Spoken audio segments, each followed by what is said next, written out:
Vous êtes un peu perdu dans la cacophonie d'Internet. Bonjour, c'est Bertrand, votre coach web. Bienvenue dans ce nouvel épisode du podcast, épisode 418. Aujourd'hui, c'est un Ask Bertrand qui va vous aider, je l'espère, à vous retrouver dans cette cacophonie d'Internet. Mais avant, j'espère que vous allez bien, que vous avez la grande forme, la grande patate, que vous avez l'énergie, des projets, des envies de faire des choses. Comme c'est le cas d'Hermano qui m'a posé une question, puisque c'est aujourd'hui une question qui me vient d'Hermano. Alors Hermano, je vous encourage à le suivre, il fait, je mettrai le lien dans les notes de l'épisode, il fait diverses choses, notamment il fait du podcast, et puis il court, il fait du sport, c'est un sportif, et Hermano c'est aussi un patron et un client, il fait partie des personnes qui soutiennent très très activement le podcast et qui ont acheté certaines de mes formations. Alors la question de Hermano, elle est un poil longue, et un peu compliqué à répondre quand même. Hermano, là t'as mis la barre un peu haute. Il dit, si on voulait se lancer dans une stratégie de diffusion de contenu sur Internet, et donc certainement inévitablement de passer par les réseaux sociaux, quelle répartition du temps sur chaque plateforme tu nous conseillerais de nous concentrer sur une seule, point d'interrogation, sur plusieurs, sur tout en même temps, et si une seule on met en place du partage croisé, genre publié sur Instagram avec un autopartage sur Facebook et Twitter. Bon, en fait, ça fait beaucoup de questions. Et en fait, il n'est pas possible de répondre à autant de questions en aussi peu de temps, voilà, parce que sinon on est parti sur un épisode qui ferait 2 heures, je pense.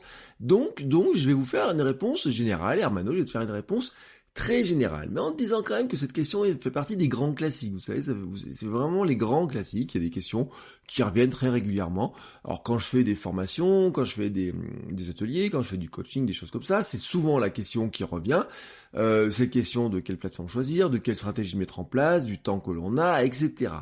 Et la réponse que souvent vous avez envie d'entendre quand vous me posez cette question, en général, c'est de savoir en fait, où diffuser du contenu ça demande le moins d'efforts possible et qui vous évite aussi, que ça vous évite de vous mettre devant une caméra.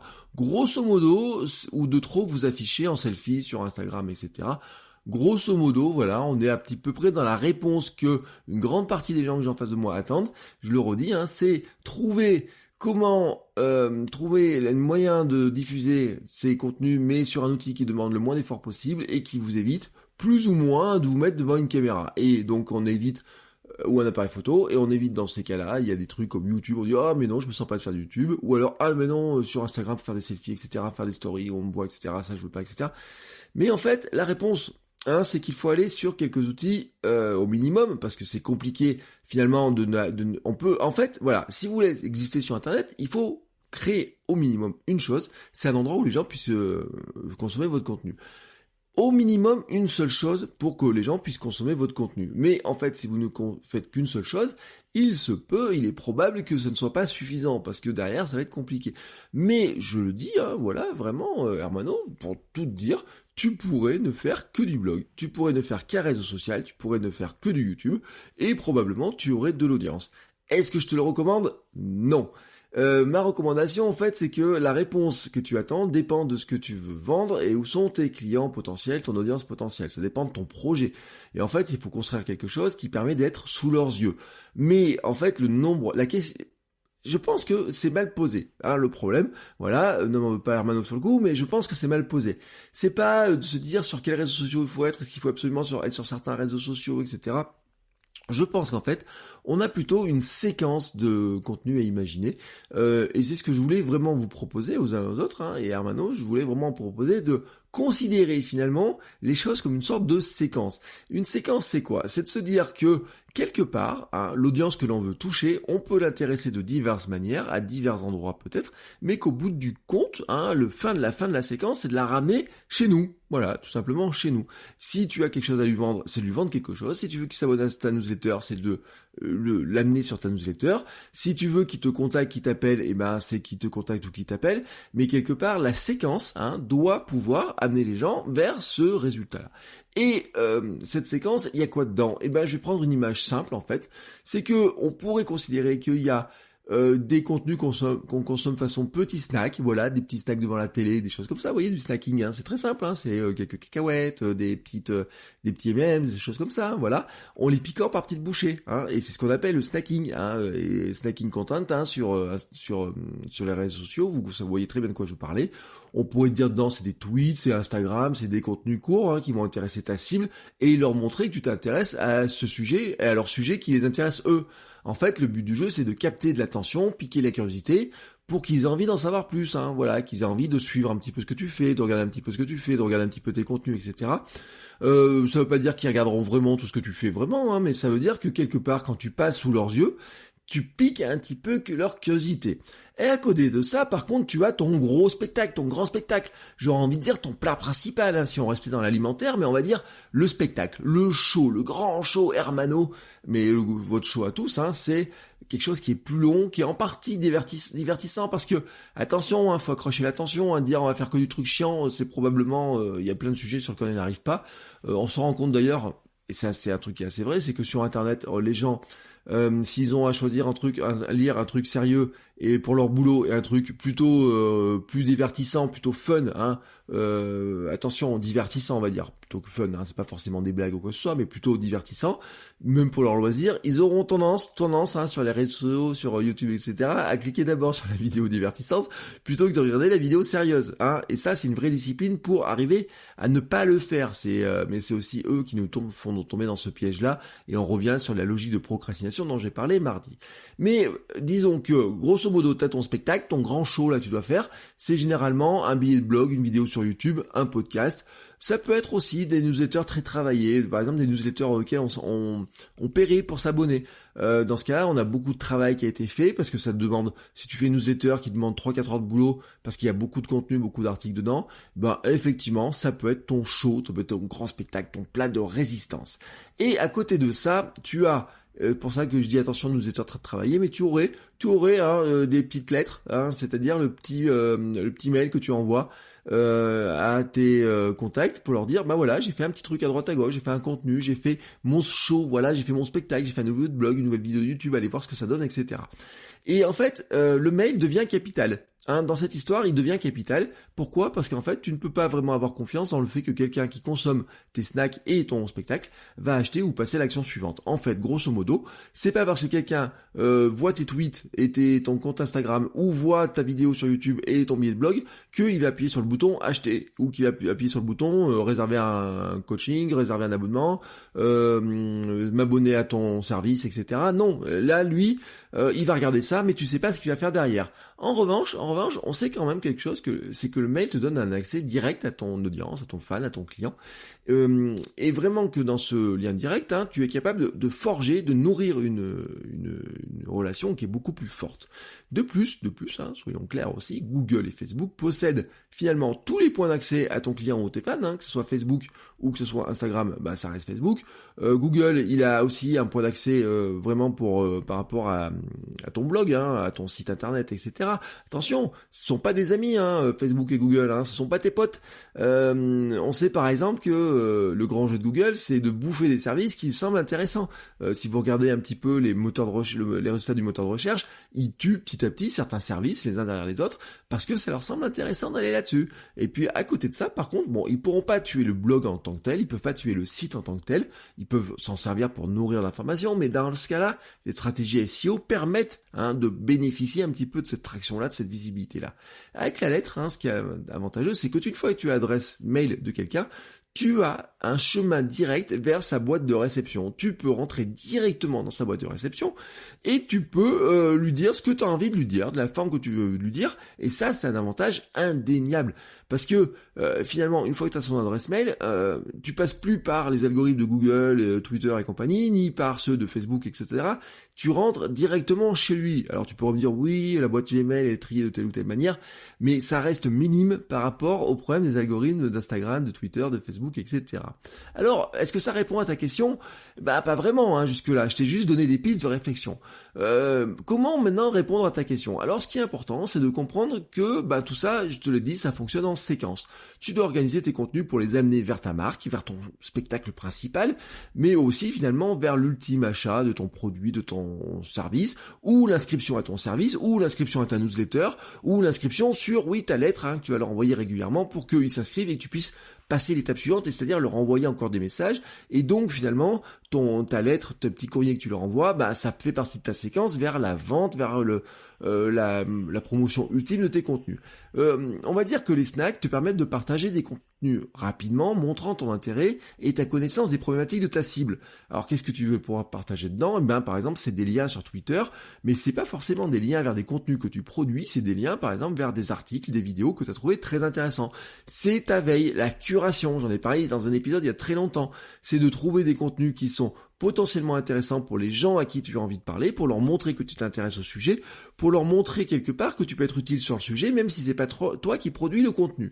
Ça peut être aussi une story rapide dans les coulisses, dans tes coulisses à toi, dans ce que tu fais, dans ce que tu prépares. Ça peut être si tu parles d'un sujet que tu connais très bien, et ben ça peut être de leur montrer ce que tu fais sur ce sujet-là, et c'est déjà ce que tu fais, Mano, hein, sur tes contenus, par exemple sur des contenus sportifs, c'est déjà ce que tu fais, mais sur d'autres contenus, tu pourrais aussi le montrer très bien. Et en fait, ces petits snackings là comme ça, ils te permettent aussi de diriger tes abonnés vers des contenus plus importants, ton spectacle, ou ta lettre, etc., tes messages, et ça, je l'ai dit, hein, c'est vraiment le but du jeu, mais ça permet aussi de valoriser ta marque et d'installer, de raconter l'histoire que tu es en tant que guide dans ce secteur-là, et tu leur montrer quand même que tu connais le sujet, que tu t'intéresses aussi à ce qui intéresserait les gens qui s'intéressent à ce sujet-là, tu vois ce que je veux dire, et donc quelque part tu construis ton autorité, tu bâtis ton autorité. Alors ça répond toujours pas à ta question sur les plateformes, hein, quelle plateforme prendre. Et ben là j'ai pas de réponse toute faite. Je vais quand même te donner mon avis sur les différents réseaux. Twitter, c'est un réseau que j'ai adoré et que j'aime encore beaucoup, sur lequel j'ai des discussions, on voit beaucoup, je partage tous les jours dessus, on discute, etc. Mais soyons honnêtes, il n'apporte pas une grande réactivité dans le trafic et les interactions. C'est-à-dire que il faut, même quand on a un très très grand nombre d'abonnés à son compte Twitter, on se rend compte quand même qu'il n'y a pas grand monde qui voit ce qu'on raconte. Ils peuvent dire tout ce qu'ils veulent, etc. Alors bien sûr, des fois, il y a des tweets qui cassent la baraque, et puis il y a des tweets qui passent dans l'inconnu. Il y a des statistiques de tweets qui montrent quand même que personne n'a vu, personne ne regarde, personne ne réagit, etc. Parce que en fait, c'est un grand capharnaüm, hein, c'est le grand bordel, ils peuvent venir mettre tout ce qu'ils veulent dedans.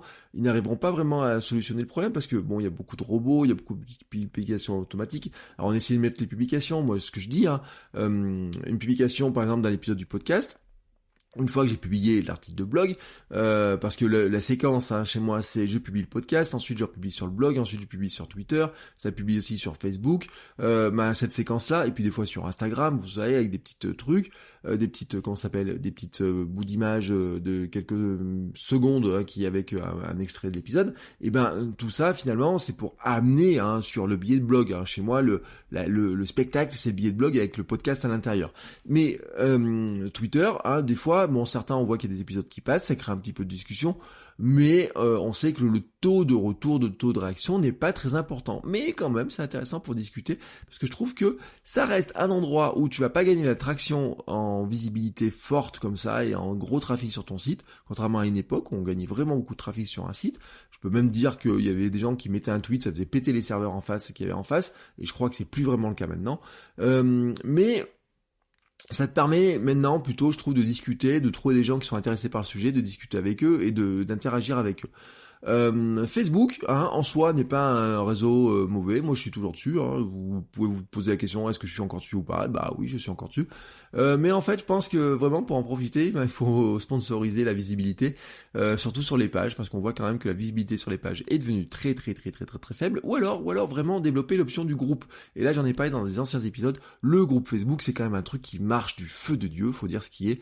On arrive à faire grossir les groupes assez vite, soyons honnêtes. On arrive à créer de l'interactivité, avoir des réactions, il y a des messages qui marchent mieux que d'autres, comme toujours, c'est toujours pareil. Pour l'instant, profitons-en. Attention, moi je construis pas tout là-dessus, parce que le jour où tout le monde aura pris goût au groupe, et ben c'est la stratégie de Facebook. Cette stratégie de Facebook est toujours la même. On vous donne un outil gratuit qui marche génialement bien, et puis un jour on réduit sa capacité, et on vous dit si vous voulez retrouver la pleine capacité, vous payez, et encore on vous redonne jamais la pleine capacité des choses. Donc moi je m'épaterai pas tout quand même tous mes œufs dans le groupe Facebook, ni dans Facebook tout seul, hein, d'ailleurs. C'est pour ça par exemple que dire on va faire que du Facebook et de l'Instagram, bon bah Instagram par exemple c'est le réseau phare actuel, mais il marche mieux dans certains secteurs. Alors il y a des secteurs dans lesquels il marche très bien, quand on a un produit physique un petit peu photographique, hein, j'allais dire photogénique, oui photogénique, qu'on peut montrer, du voyage, la mode, tout ce qui est food, l'activité sportive, tu le sais, beaucoup d'activités B2C finalement s'y prêtent. Il y a des activités par contre qui ne s'y prêtent pas du tout. Des logiciels, des applications, c'est quand même compliqué de montrer sur Instagram certains logiciels, certaines applications, je vois quand même que dans le coaching, dans la formation, etc., il n'y a pas grand chose, enfin c'est compliqué, il y a des gens qui ont des milliers d'abonnés, mais on sait qu'en plus ils les ont peut-être achetés ou ils ont mis des robots automatiques pour faire du... en ce moment la grande mode quand même sur Instagram, c'est de faire de la vision de masse de story, donc il y a des gens qui regardent la story, publient une story, dans la seconde ils sont déjà là, donc ils sont là sur les robots sont capables d'en voir des millions, etc. Sincèrement, je pense que ça amène pas grand monde et c'est de la perte de temps et d'argent et en plus on risque de se faire piéger par les algorithmes. Mais ça reste un outil. Par contre, quand on l'utilise bien humainement pour discuter avec les gens, etc., ça reste un outil quand même qui est fabuleux. Voilà. Mais il y a des secteurs dans lesquels il s'y prête bien et des secteurs dans lesquels il s'y prête moins bien. YouTube, c'est un endroit où il faut être pour de la vidéo. Si on fait de la vidéo, qu'on n'est pas sur YouTube, à mon avis, on loupe une grande chose.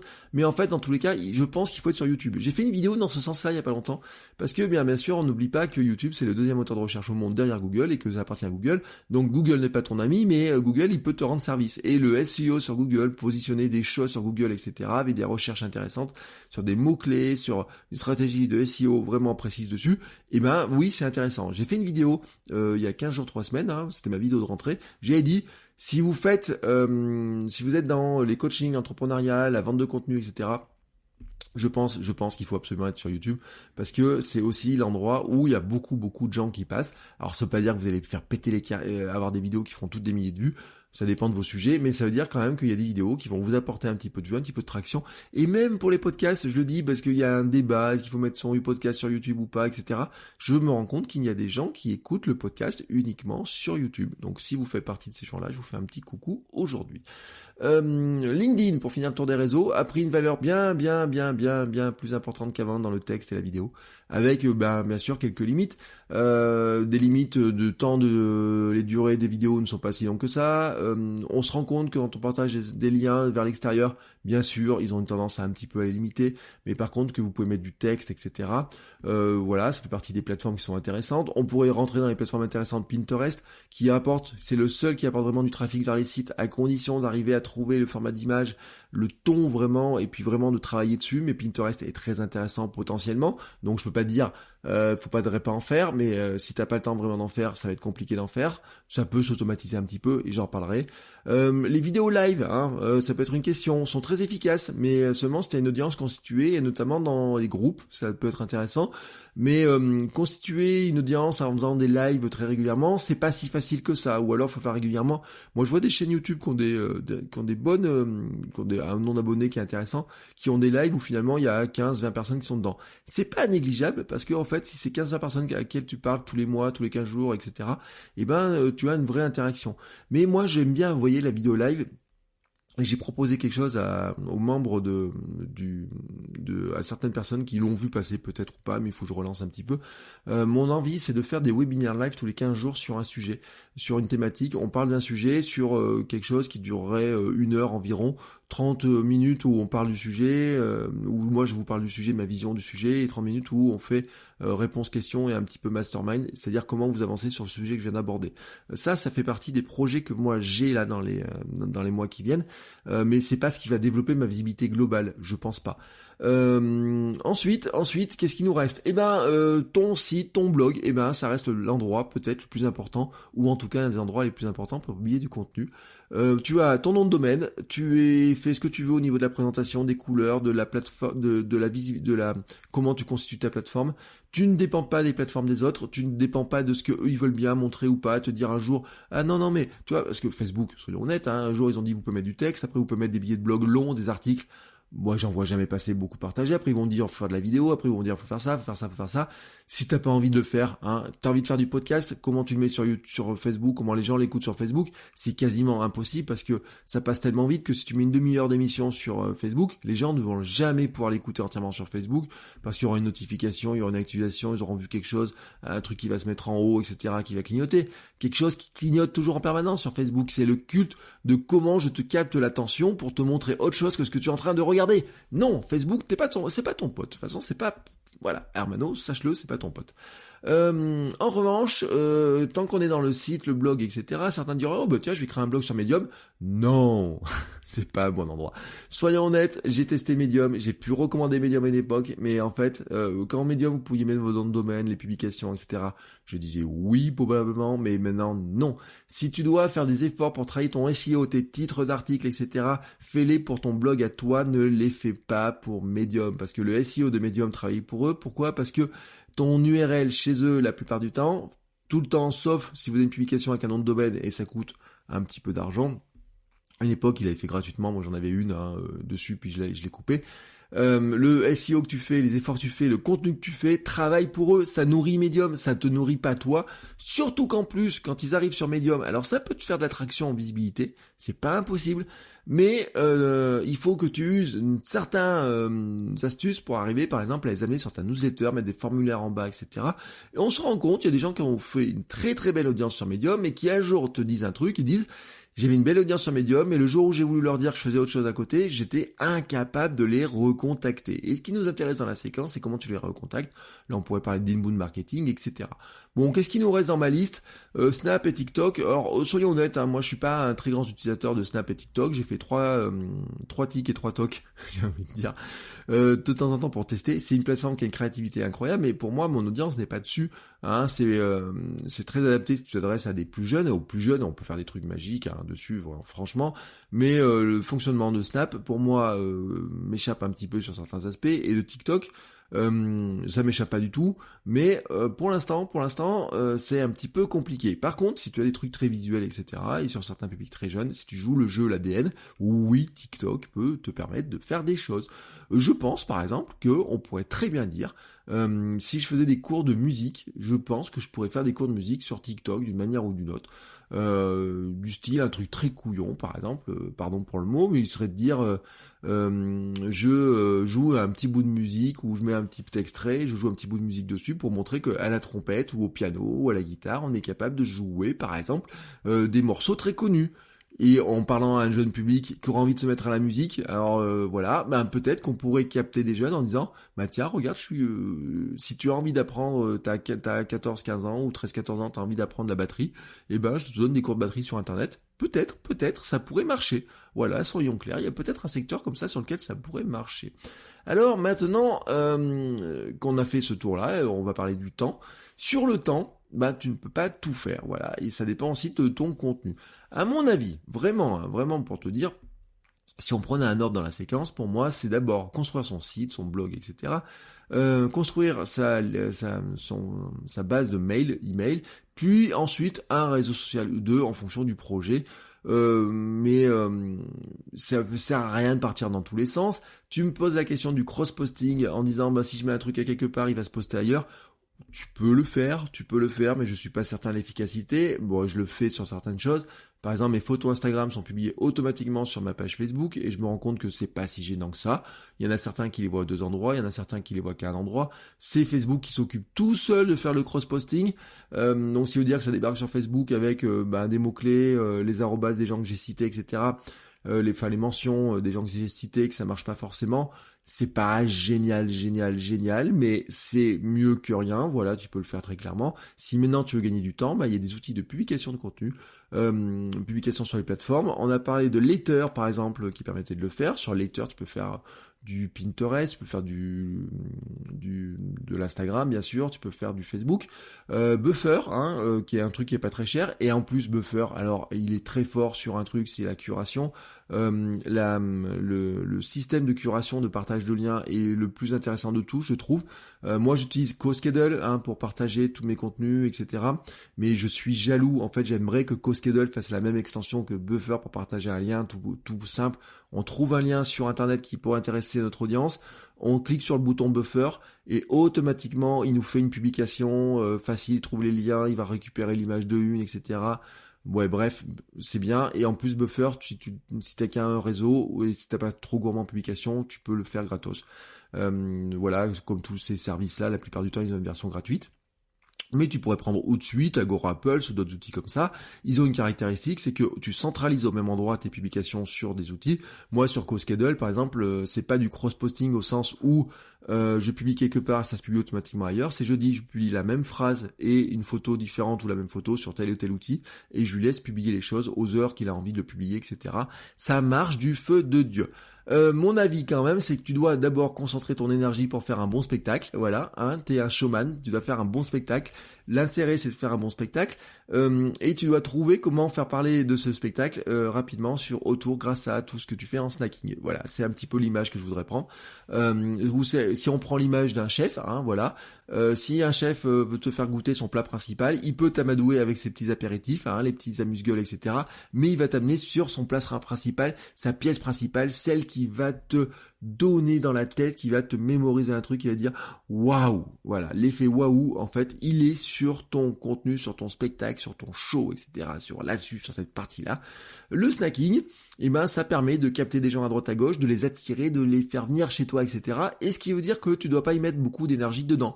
Ça veut dire, par exemple, comment tu pourrais fonctionner, ben, pour que ça te prenne pas beaucoup de temps, tu vois des articles intéressants, tu les mets de côté, ou tu les programmes en publication dans Buffer très rapidement, tu dis tiens, je balance ça sur Twitter, j'en mets 2-3 par jour sur Buffer, tu peux faire une liste, si t'en trouves 10 dans la même journée, tu leur dis bah, 1 par jour pendant 10 jours, etc. Donc tu gaspilles pas trop d'énergie là-dessus, et tu passes ton énergie, tu passes vraiment ton temps sur la partie pour produire ton show. Voilà. Je n'ai rien d'autre à dire que ça, hein, et j'en ai dit beaucoup. Je pensais faire un épisode un poil plus court, mais on a pris le temps je voulais te répondre vraiment plus en détail. J'espère en tout cas avoir répondu à ta question, ou en tout cas à tes questions. Pour être honnête, je crois que ça mériterait beaucoup plus de détails hein, là-dessus, et même une petite formation dédiée. Donc tu m'as donné une bonne idée de formation, donc je vais m'atteler à créer un petit truc là-dessus qui détaillera vraiment ce schéma. Si vous êtes intéressé, ben c'est simple, vous inscrivez aux emails secrets, vous faites votrecoachweb.com/email, vous inscrivez aux emails, puis j'envoie des mails toutes les semaines avec un petit email avec des conseils, hein, vraiment avec des conseils sur réfléchir à des choses, etc. C'est vraiment des mails de conseils, et puis dedans, ben, je mets des fois des liens vers ce que je lance à côté, et des fois les mails, je le dis, ont des très très très bonnes promotions, hein. Ça peut être très rentable au niveau financier de s'inscrire à ces mails, et si vous avez des questions, n'hésitez pas aussi à me les envoyer, et ben justement, vous pouvez les envoyer par mail. Quand vous êtes inscrit à ces fameux mails, et ben vous faites répondre, bam, et ça m'envoie un petit mail, et je vous réponds, on discute, etc. On a des discussions qui sont très intéressantes, et je vous envoie aussi sur des liens à droite à gauche, et plein de choses que je prépare à côté. Voilà, j'espère que ça va vous donner des idées, vous éclaircir à tous, aux uns et aux autres, un petit peu l'esprit sur toute cette question, cette cacophonie, comment on s'en sort un petit peu là-dedans. J'ai essayé de débroussailler, hein, en 25 minutes, on a fait un bon débroussaillage, je crois, hein, quand même. On a sorti un petit peu la machette, hein, et la hachette pour arriver à passer là-dedans. On se retrouve demain, et demain, c'est un épisode avec un invité, voilà. Je vous dis pas qui c'est, mais vous connectez demain matin dans les mêmes heures, et vous aurez, nous parlerons podcasting, création de contenu, etc. avec un invité. Voilà, et ça me fait très plaisir, je le dis, hein, d'avoir régulièrement des invités. Je l'avais fait toutes les semaines pendant le mois de juillet, et ben là, on va dire toutes les semaines ou tous les 15 jours environ, j'aimerais avoir des invités. Et donc, et ben demain, ça sera le cas. Voilà, donc on se retrouve demain pour un nouvel épisode, et moi je vous souhaite une très très très très belle journée. Ciao ciao les créateurs.